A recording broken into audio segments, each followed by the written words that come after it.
When Rowan Bell died on the third day of the new year, the hospital corridor smelled of antiseptic, burnt sugar from the vending machine and the cheap chrysanthemums someone had left outside. Intensive care. I did not cry. I had spent too many years learning what Rowan's silence meant. What? Her anger cost and how little mercy lived.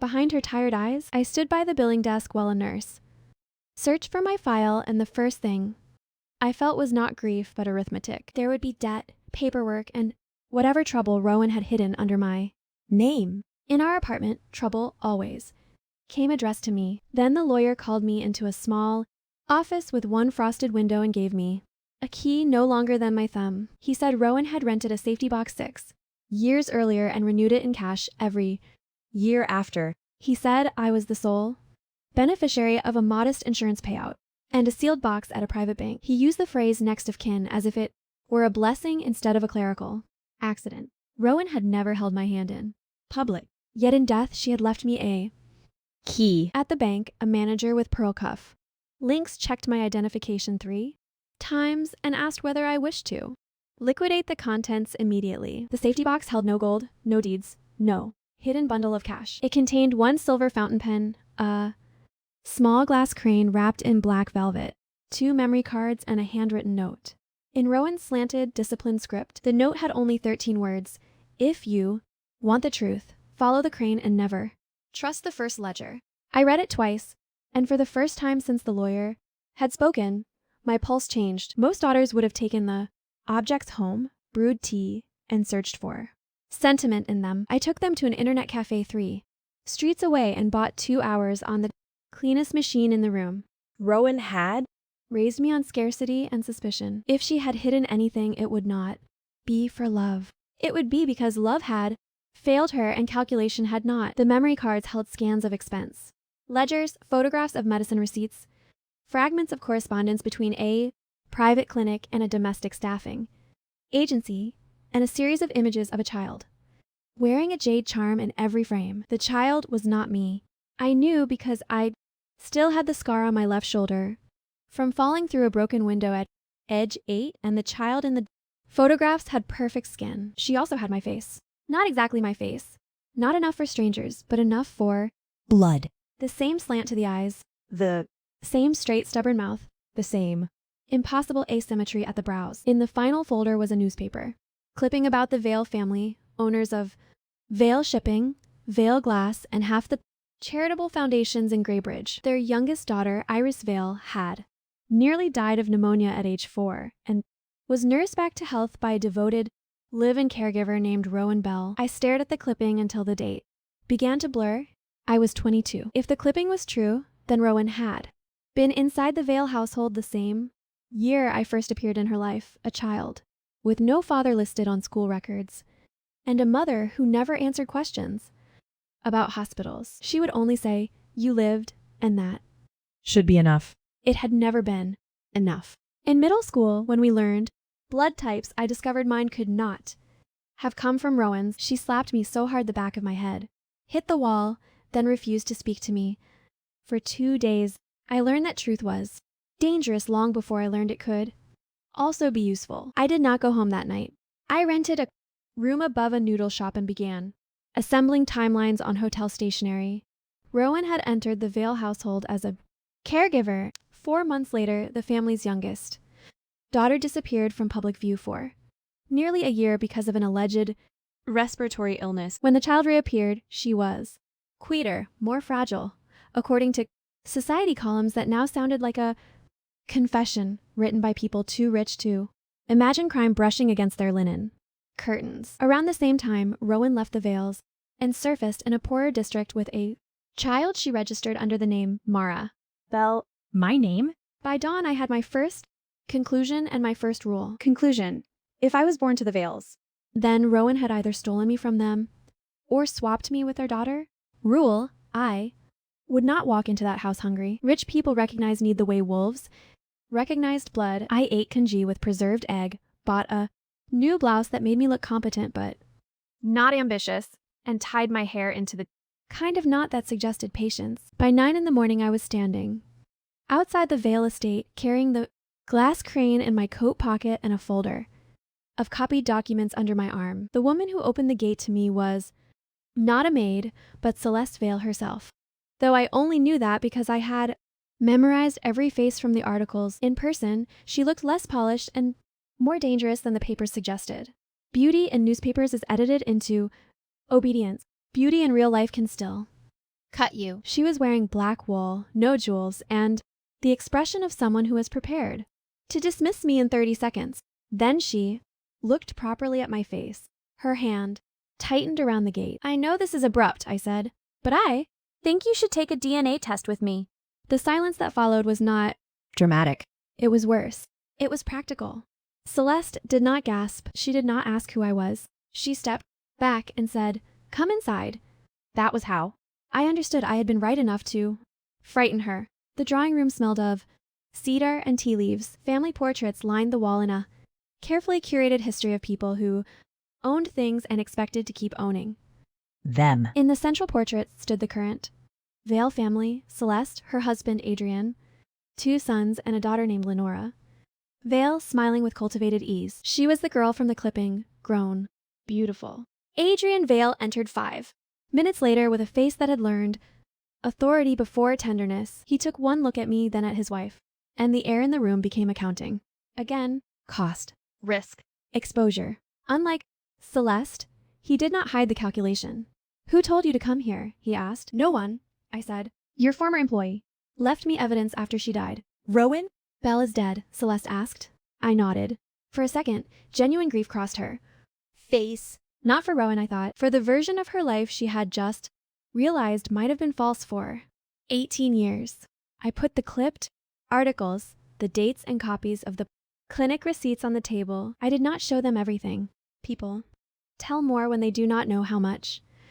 "You already have?" Celeste read in silence.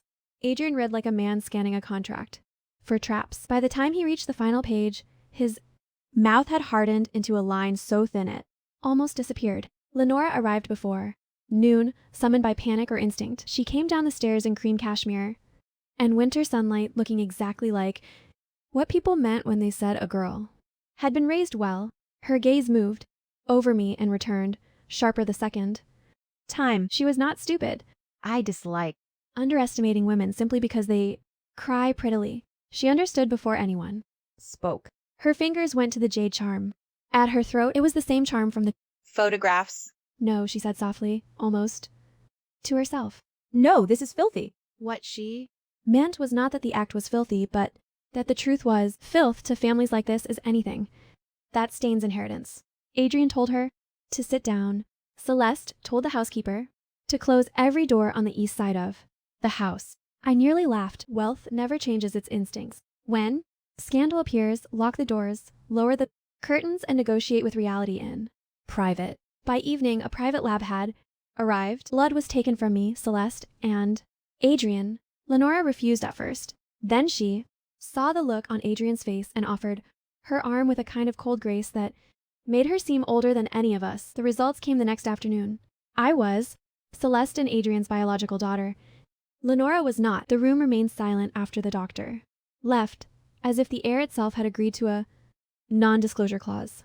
Celeste sat down so carefully that I thought she might break if she moved too fast. Adrian remained standing because some men believe posture can outrun collapse.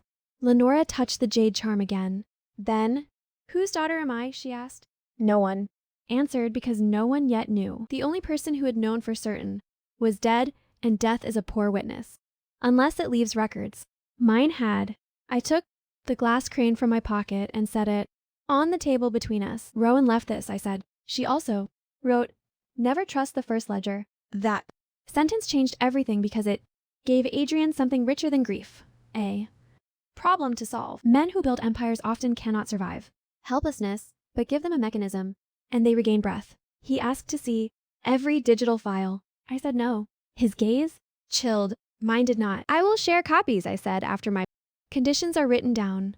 Celeste looked up first. "Conditions. I do not move into this house until you put in writing that I will have independent legal counsel paid by the family but chosen by me. I want full access to Rowan's employment file, the internal clinic records, and the financial ledgers connected to any trust foundation or account established in the year I was born. I want written protection against any attempt to portray me as an extortionist, intruder, or patient.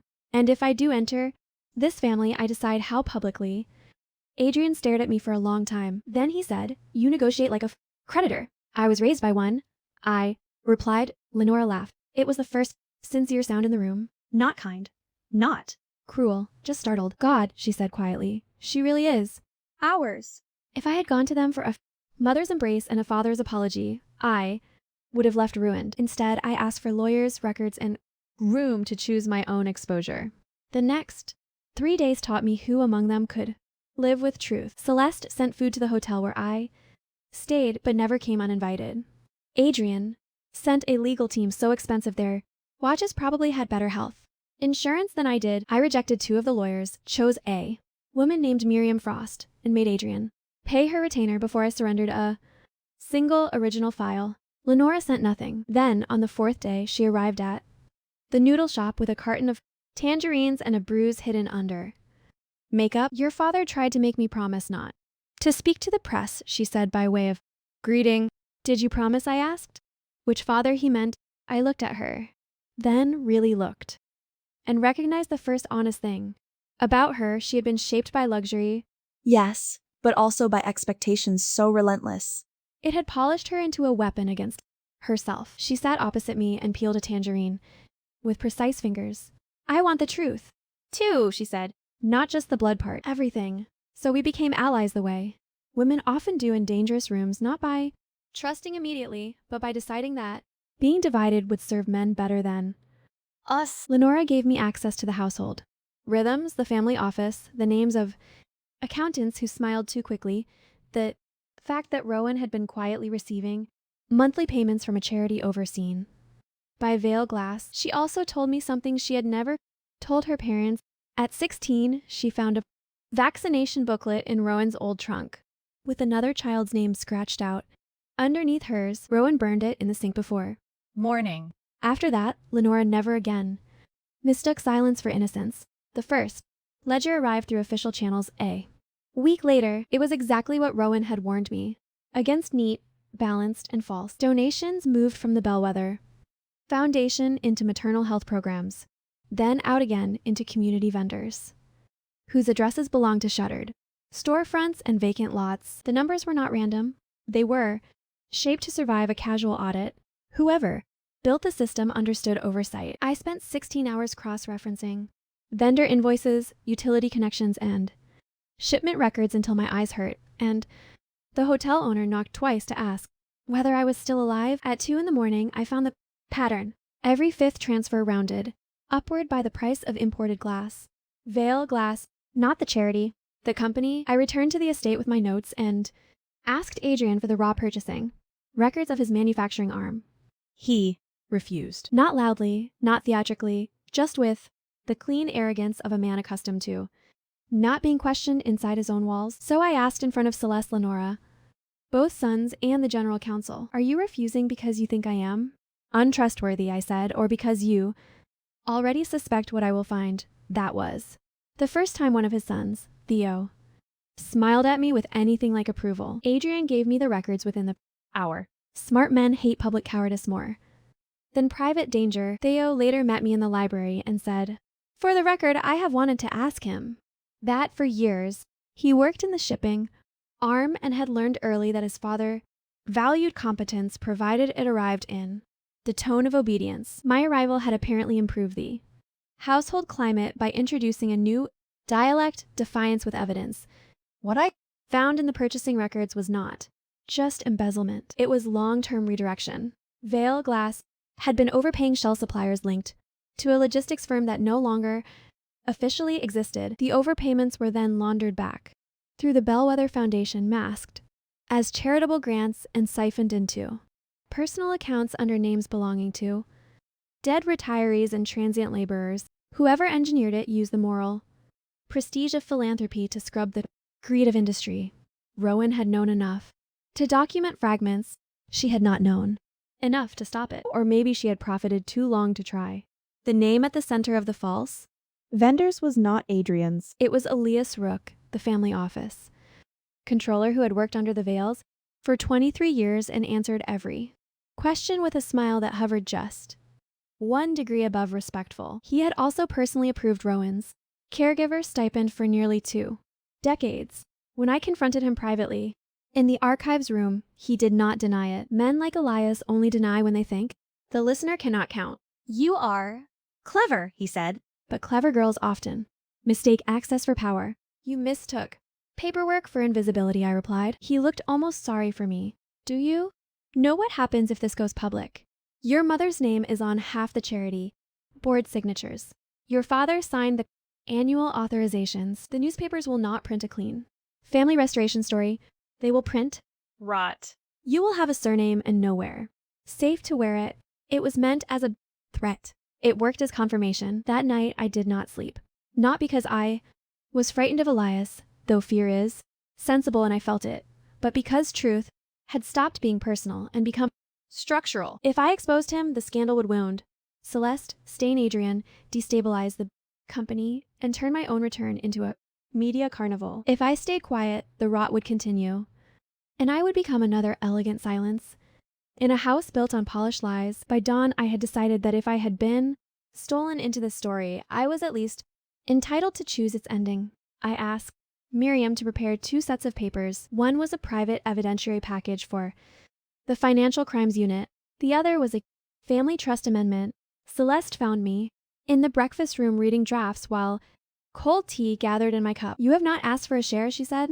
No property. No apology clauses. No restitution number. Why? Because anything you hand me before This is cleaned will smell like a bribe.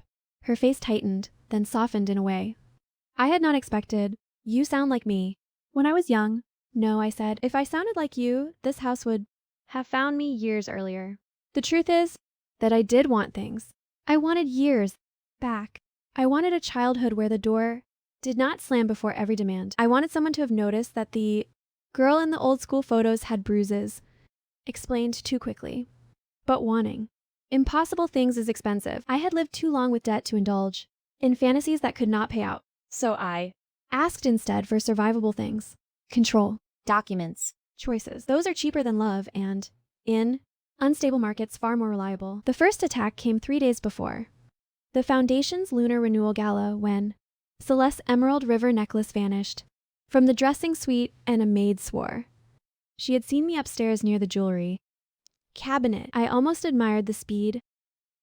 Someone had understood that accusation works best when it confirms what a room already half believes that the outsider is greedy, the latecomer resentful, the found daughter feral. Celeste did not accuse me. Adrian did not defend me. He merely looked tired, which was worse. Weariness can be recruited by lies. Lenora, however, crossed the room and asked the maid exactly which earrings she herself had worn at breakfast. The maid Guessed wrong. I asked for the house router logs, the suite camera timestamps, and the smart lock records. Elias told me the suite cameras were under maintenance. That, too, was useful. Houses like this never forget to record. When theft is ordinary, they only forget when theft is planned. The lock record showed that Celeste's suite had been opened using a service. Override at 2:14 p.m. At 2:14, I was on video in the winter. Garden with Theo and the event florist, arguing about whether white roses looked like surrender. The service override belonged to housekeeping. Housekeeping answered to Matron Sills. Matron Sills reported to Elias for event staffing. By dinner, the necklace had been found inside a linen delivery crate. Scheduled to leave for off-site cleaning, Lenora met me on the terrace afterward, wind whirring her silk sleeves. You could have humiliated me today, she said. Everyone thought I set you up. Did you? She smiled without mirth. No, but until a month ago, I might have. I appreciated the answer because it contained what most apologies omit: capacity. We sat without speaking for a while. Then she unclasped the jade charm at her throat and placed it on the table between us. Rowan gave me this when I was 6, she said. She told me it would keep me from being lost, but maybe it was just how she marked what she stole. Her voice broke on the last word. I wanted to comfort her and could not figure out how, so I did the practical thing. I slid the charm back to her and said, keep it until we know whose mother bought it. The gala arrived with winter rain. needling the windows in every powerful face in Graybridge, smiling harder than usual. Public scandal breeds formal clothes. The Bellwether Foundation ballroom glittered, with donor plates, crystal towers, and enough rehearsed compassion to finance a minor coup. Elias moved through the room like a man who believed loyalty was measured by how much dirt people would swallow for a seat near him. Adrian gave the opening remarks. Celeste stood at his right hand in midnight blue. Theo looked murderous in a tuxedo. Lenora wore silver and did not smile once. My role officially was nothing. Unofficially, I was the audit waiting. Beneath the music, halfway through the speeches, Adrian's general counsel received the message I had. Timed to arrive confirmation that the Financial Crimes Unit had executed preservation orders on the shell accounts, tied to the false vendors. Elias felt it before anyone told him. Criminals often do. His shoulders altered. By a fraction. He began scanning exits. Then Adrian was handed a folded note, read it, and looked up directly at me. There are moments when a family becomes visible to itself. This was one. He had to decide whether he was a man defending legacy at any cost or one defending truth at tremendous cost. He set down his glass and said into the microphone, "We will pause this evening's program." The room stilled. Money hates. Unscripted announcements. What followed was not my finest performance. My finest work had already been done in spreadsheets, preserved images, vendor chains, and service logs. All I had to do was not waste it. Adrian invited a smaller group into the board salon, trustees, senior donors, legal counsel, Elias, Celeste, Theo, Lenora, and me. Elias objected to my presence. Celeste told him he would manage. That sentence alone was worth the years it had taken to reach. Inside the salon, Adrian placed the preservation order on the table. Then he asked me, very calmly, whether I had involved the authorities without his consent. Yes, I said. Elias laughed. Then the girl has buried us all. No, I said. You did that? I just marked the site. Miriam distributed the evidentiary packets. Page by page, donor by donor, shell by shell. The elegant fiction came apart. The false maternal clinics, the overpaid glass shipments, the dead, retirees whose names had been used to open, holding accounts, Rowan's caregiver, stipends, Matron Sills' service, Overwilds. Elias's signatures in mirrored patterns. Across 11 years, it was too much to dispute at once, which is the advantage of patient accounting. Lies win in sequence. Truth should arrive in bulk. Elias attempted outrage, then paternal condescension, then strategic injury. None of it worked. Even before Adrian spoke, the donors had begun protecting themselves in real time, distancing with their eyes. Then Elias made his worst mistake. He pointed at Lenora and said, if she had not been so desperate to remain indispensable, none of this would have spread. He meant to fracture us. Instead, he clarified everything. Lenora's face drained. What did you say? Elias understood too late that he had implied knowledge beyond fraud. I stepped in before he could repair it. You knew. I said, about the switch. He smiled thinly. I Knew Rowan was useful. That is not an answer. It is all you will get. But it was enough. Theo was the first to put it together. If Elias knew Rowan was useful, and Rowan's leverage was the swapped child, then the controller had known for years that the family's daughter had been stolen, and had chosen to preserve the lie because it made Rowan controllable and the household predictable. Celeste sat very still as if any motion would shatter her. Adrian asked one final question. Did you know my daughter was not my daughter? Elias looked at Lenora.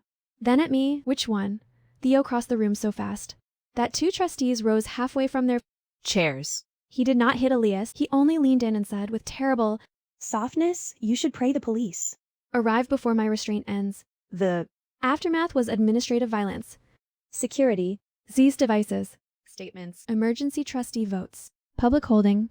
Messages drafted at 3 a.m, while waiters quietly boxed untouched.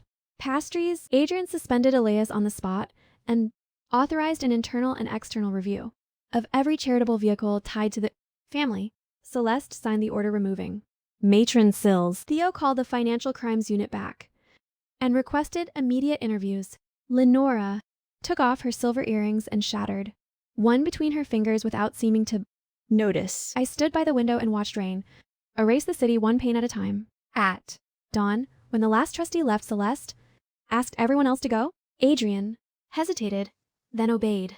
That was new. When the room emptied, she sat opposite. Me, older by a decade than she had been at. Dinner. I do not know how to mother. This, she said. You start by not making me fix your guilt. For you. She closed her eyes. Fair. I. Am willing to build something, I continued, because honesty is crueler when delayed. But not if family means I absorb the shock while everyone else rehearses. Regret. I will not be your redemption arc, and I will not be his legacy campaign. A slow, exhausted smile touched her mouth. You really are mine. No, I said. I am mine. That is the only reason I'm still here. The scandal did not merely threaten reputations. On the Monday after the gala, Veil Glass nearly lost its revolving credit line because the frozen shell accounts had obscured real supplier exposure. Banks do not care whether fraud wounded your feelings. They care whether your ratio sheet still breathes by quarter. Close. Adrian called an emergency meeting. At 7 in the morning, I attended because Theo insisted. Miriam approved, and I was tired of watching men lose fortunes by confusing pride with strategy. 3 bankers joined by video each, wearing the expression of someone already. Pricing disaster. Adrian began with Assurances. assurances are perfume. Debt prefers numbers. I asked for the supplier aging report, the insurance endorsements, and the inland freight commitments for the next 60 days. One banker actually frowned at me and asked whether this was really the moment for family participation. I answered him. Before Adrian could, this is exactly the moment for arithmetic, I said. If you would like sentiment, I can transfer. You to the lifestyle pages? Theo almost choked on his coffee. Adrian let me continue, which may have been the bravest thing he had done in months. The shell suppliers had been overbilled. Yes, but the underlying production demand Was real. We did not need fantasy vendors. We needed clean bridges to real ones. By noon, I had mapped a triage model on the boardroom glass, cancel the least efficient decorative line, divert export, grade glass to higher margin medical, and laboratory contracts. Auction the idle west furnace instead of financing its maintenance through another. Quarter. And use the insurance-backed warehouse. Inventory as collateral for a short-term bridge facility rather than begging the banks to trust our wounded dignity. The plan was brutal and mathematically sound. Adrian objected to the furnace sale because he had commissioned it personally. I told him sentiment was expensive. equipment. Celeste, who had silently observed the whole morning, said, "Sell the shrine." They sold the shrine. 2 weeks later, the bridge facility closed. Veil Glass stabilized. The newspapers credited Adrian's disciplined response to a governance crisis. That was fine with me. I had no interest in becoming a marketable prodigy inside a house still learning not to weaponize gratitude.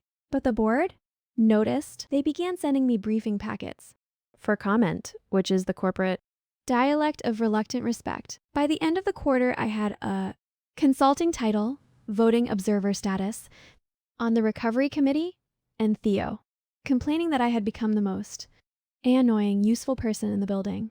It was the nicest thing he ever said. Lenora changed more quietly. Once she understood she was not Rowan's daughter, but Rowan's orphaned niece, something inside her unclenched and then collapsed. She stopped performing composure for rooms that had not earned it.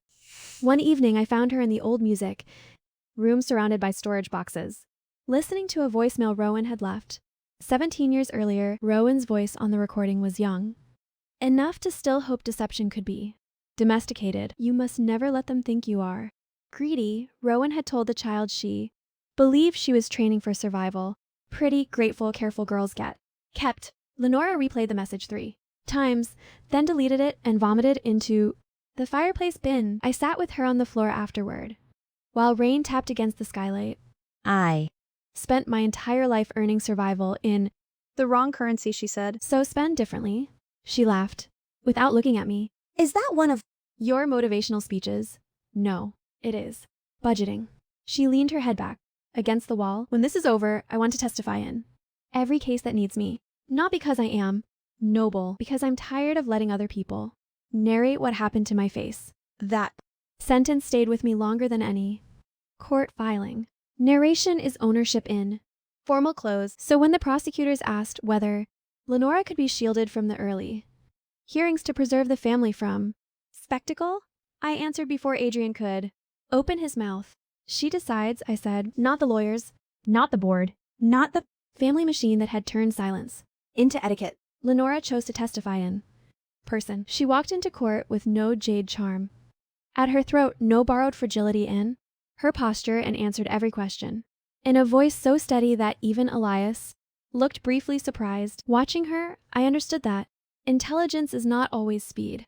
Sometimes it is simply the refusal to lie in the shape others prefer. The missing piece about my own infancy came from an old maternity nurse named Anya Keel, found through the retired deputy administrator's address book. She was 73, sharp as vinegar, and unimpressed by the veils. You people always act astonished that. Class won't stop desperation, she told me. Over tea in a kitchen crowded with porcelain dogs. She remembered Rowan because Rowan had been calm in a ward full of panic. She also remembered a storm that knocked out one corridor camera and sent orderlies Running. when the power came back. Anya said one infant had a different blanket and the wrong lullaby card clipped to the cot. I reported it. My supervisor told me to stop inventing trouble in rich nurseries. She had kept a copy of her handwritten note for 30 years because spite, thank God, often outlives bureaucracy. Her note was enough to reopen the civil identity, finding in a way that finally detached my existence from family discretion.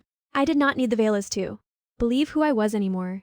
The state did. That mattered. Families can offer belonging and still remain unstable.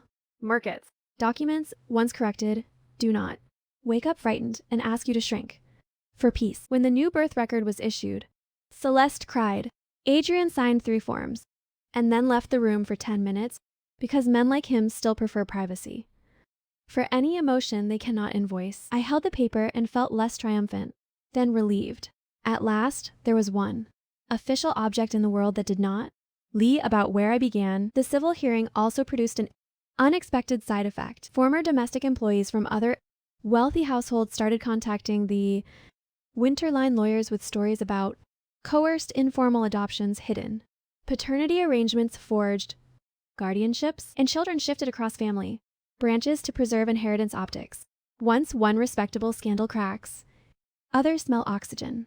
I read every affidavit that crossed my desk. Some were crude, some were almost elegant. None were innocent. The work altered me. Revenge had brought me to the door, but systems work kept me there. There is only so much satisfaction one can get from a single family's collapse.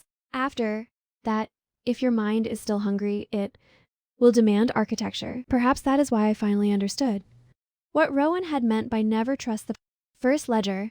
She was not only warning me about false accounts, she was describing every story told by power on first presentation. The first ledger says the child was cherished. The Second reveals the switch. The first ledger says the donor saved the clinic. The second reveals the shell company.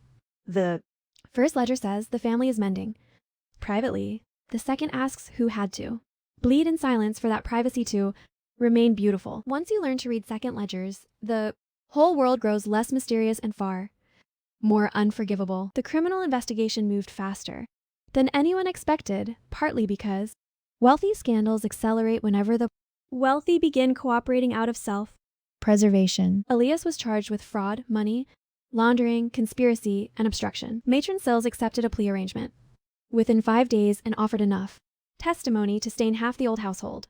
Staff. Rowan, dead and unreachable, became both ghost and pivot. Her records led to an older case file. Buried in municipal archives, a report of a lost child from the Vale estate, quietly withdrawn after an internal clarification 1 month later. The signature authorizing the withdrawal belonged not to Adrian or Celeste, but to a deputy administrator now retired in Cyprus. Money leaves fossils. Lenora and I gave our statements separately. She insisted on returning the jade charm. To evidence, I watched her hand it over and realized that grief was traveling through her in reverse. She had not lost a name that week. She had lost the certainty that names guaranteed love. Once you understand that, the rest of the world becomes far less stable and far more true. She moved out of the East Wing and into an apartment paid for by a trust Adrian established in her name. People later called that generous. I called it baseline decency, overdue by 18 years. As for me, the press eventually learned enough to camp outside the gates for 3 days. Adrian wanted a controlled family, photograph and a statement about healing. Privately, I refused the photograph and wrote the statement myself. It included 3 facts: that a historic fraud had occurred inside the household, that a criminal investigation was underway, and that no narrative of joyful reunion would be offered while the legal process remained active. I also requested the foundation establish a recovery fund for children affected by identity fraud, trafficking, and custodial deception. Adrian objected to the word trafficking. I left the room until he stopped objecting. He signed. I moved into the estate 6 weeks later, not because the house had become safe, but because I had altered its terms enough to make staying useful. My room was not the one that had once been mine and nursery records. That would have been theatrical. Instead, I took a bright room overlooking the West Orchard and converted the adjoining sitting room into an operations office with lockable cabinets, duplicate drives, and a standing desk. Theo pretended not to admire. I enrolled in a forensic accounting certification program at night because revenge without skill becomes gossip, and I had never survived on gossip. Home, I discovered, is not where you are welcomed. It is where the rules can no longer be enforced against your existence. Months passed. Court dates multiplied. Old employees turned witness. The deputy administrator in Cyprus was extradited after a journalist found photographs linking him to Elias's shell. Company director. The Bellwether Foundation survived, but under independent oversight so rigorous that half the old board resigned rather than endure honesty. Celeste began visiting public hospitals. Without photographers, Adrian grew quieter, and for the first time perhaps in his life, more careful with statements than with strategies Theo learned to ask before he barged into my office. Lenora started training as a clinical social worker, which made sense. To me, people broken by artificial families often become very good at recognizing real Fractures. The only person who did not improve was Rowan Bell, and death had already taken care of that. Yet even ghosts can still rearrange furniture if you let them. One rainy Sunday, while sorting evidence duplicates, I found another memory card hidden inside the glass crane's velvet wrap. I had missed it because grief and anger are both forms of tunnel vision. This card contained audio, not ledgers. Rowan's voice, older and thinner than I remembered, filled my headphones. She was not confessing to the swap. She was recording instructions. If something happens to me, she said the second. Ledger is in the blue locker at Port Fen. Not under Bell, under Wren. Don't trust Elias. Don't trust the first signatures. The girl with the winter birthmark is the real line. I froze. Winter birthmark. I had one, pale and crescent-shaped, near my right hip. So did no one else in the Vale portraits. I went to Lenora first, not because I trusted her most, but because shared theft produces a strange siblinghood. Do you have any marks? I asked. She blinked, then shook her head. Why? Because Rowan left another clue. The blue locker at Port Fen held exactly what I had begun to suspect Rowan had hidden from herself for years, not just evidence of fraud, but evidence of motive. Inside were photocopies of medical files. Lenora, it turned out, was not Rowan's biological daughter either. She was the child of Rowan's younger sister who died during a winter influenza outbreak and left behind an infant Rowan could not feed and would not abandon. When Rowan entered the Vale household as a caregiver, she brought her niece sometimes. On evening shifts, Celeste's daughter Me fell ill. Rowan's niece Lenora looked enough like me for desperation to become design. She swapped us when the house was chaotic with visiting specialists and frightened staff. She had not stolen me because she loved Lenora more. She had stolen me because poverty had given her the kind of logic that mistakes rescue for entitlement, the knowledge changed nothing legally, and everything emotionally. Lenora was not the architect of my theft nor the blood beneficiary of Rowan's greed. She had simply been a child inserted into a lie and then trained to survive it. When I showed her the file, she sat on the floor and laughed until she started crying. So I am not yours, she said. Not theirs, not hers. You are yourself, I answered. That sounds expensive. It is, I said, but it appreciates. When the final criminal hearing closed, nearly a year had passed since Rowan died and left me a key instead of mercy. Elias received 12 years. The deputy administrator, 8. Matron. Stills, 4 with cooperation credit. the Foundation fund launched publicly that Spring under a name Lenora chose, the Winter Line Initiative. I joined its oversight board on the condition that all educational disbursements be anonymous to the media. I Had not clawed my way into power to become a redemption mascot for donor dinners. The family expected, in subtle and unsubtle ways, that I would now settle into some visible role as restored daughter. There were photographers eager for the image of me beside Celeste at charity galas.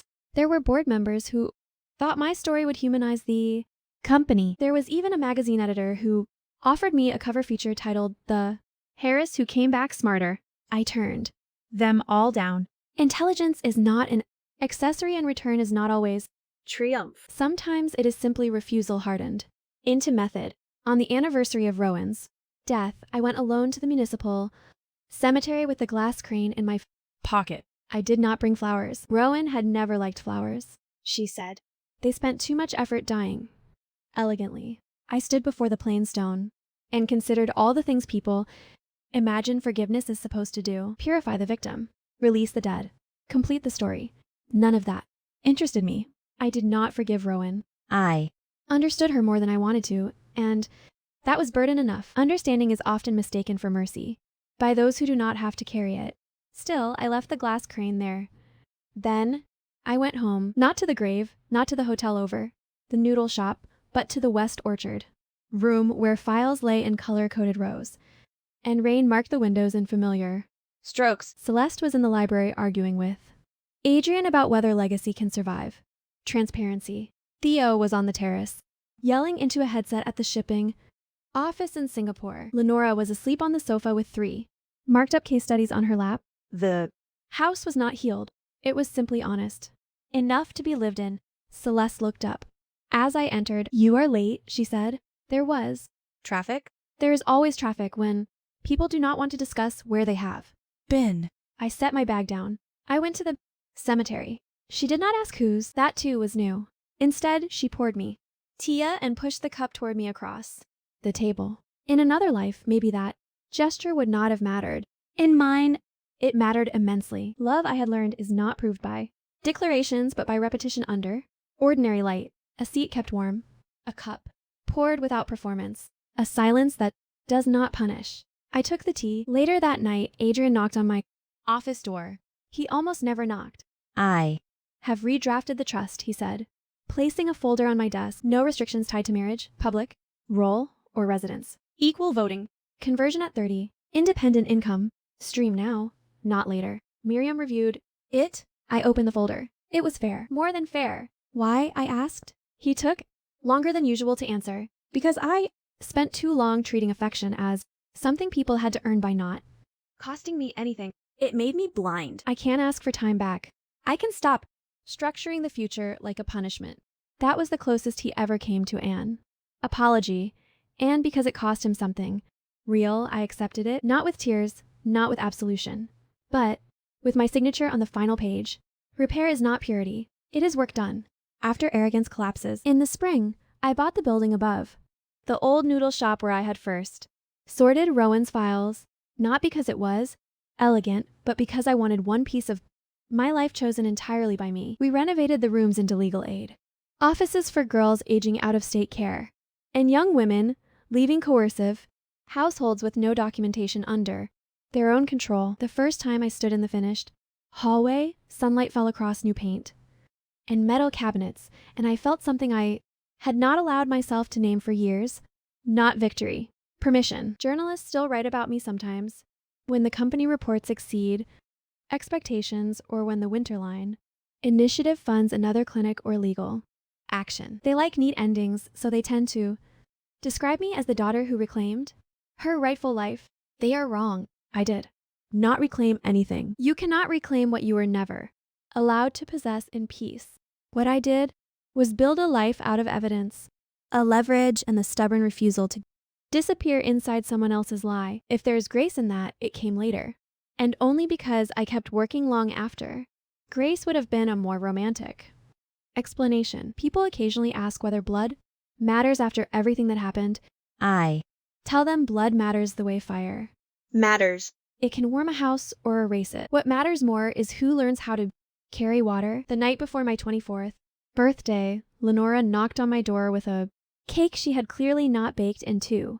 Forks she had clearly stolen from Celeste's dinner service. Theo says you are impossible to shop for, she announced. So I got you a legal pad. A legal pad, I repeated, and a fountain. Pen, she added. Not silver, less haunted. I laughed, took the gifts, and let her in. Downstairs I could hear Celeste instructing the kitchen not to over ice anything because I hated sweetness that tried too hard. Adrian was on the phone canceling some bored dinner he deemed unnecessary. Theo.